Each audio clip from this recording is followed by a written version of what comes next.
Est-ce qu'on voit la manifestation de la puissance dans ta vie? Est-ce qu'on voit le Saint-Esprit se manifester dans ta vie? Si ce n'est pas encore le cas, il faut que tu le cherches, que tu désires une vie remplie de Saint-Esprit. Et désirer, ça dépend aussi de comment tu reçois la parole, comment tu es transformé, comment tu es prêt, te laissant à la parole de Dieu te transformer. Tu ne peux pas être dans le désordre et demander que le Saint-Esprit te remplisse. Dans le désordre, et le Saint-Esprit va te remplir. C'est pas possible.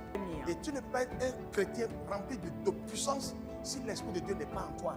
À moins que tu veux devenir sataniste mais les gens du monde. Je vais vous expliquer. Il y a deux catégories d'esprits. Il y a deux groupes, je vais dire deux groupes d'esprits. Il y a un groupe où c'est les esprits méchants, les démons qui sont là. Et il y a un autre groupe, c'est le Saint-Esprit qui est là. Quand vous allez chez les féticheurs, ils vont utiliser les démons, les esprits méchants. Et c'est ça qu'ils vont introduire en vous. Parce que eux, ils n'ont pas cru en Jésus pour pouvoir recevoir le Saint-Esprit. Le Saint-Esprit, c'est pour ceux qui obéissent à Dieu, qui croient en lui. Maintenant, quand tu viens vers les hommes de Dieu, vers les enfants de Dieu, quand eux, ils vont prier pour toi, ils vont introduire la puissance du Saint-Esprit dans ta vie. Donc, c'est deux esprits différents. Mais qu'est-ce qu'on constate? Les hommes là, quand ils vont chez les bokonos, les sorciers, et quand on finit par prier, imposer les mains pour eux, on est en train d'introduire la puissance des esprits démoniaques en vous. Et on commence par leur donner des interdictions. Tu ne fais pas ça, tu ne fais pas ci. Et vous allez les voir. Qu'est-ce que les hommes font?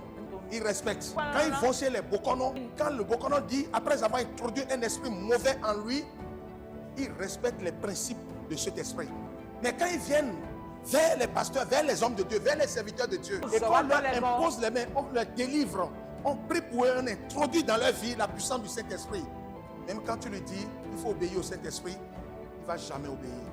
Quand il va quitter là, il va reprendre les mêmes désordres.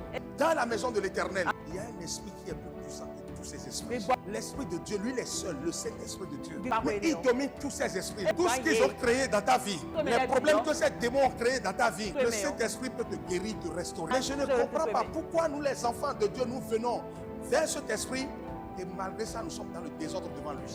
Il te voit, il t'entend, il se fâche contre toi. Il est attristé quand tu es en train de le frustrer. Seulement qu'il ne nous punit pas comme les démons nous punissent.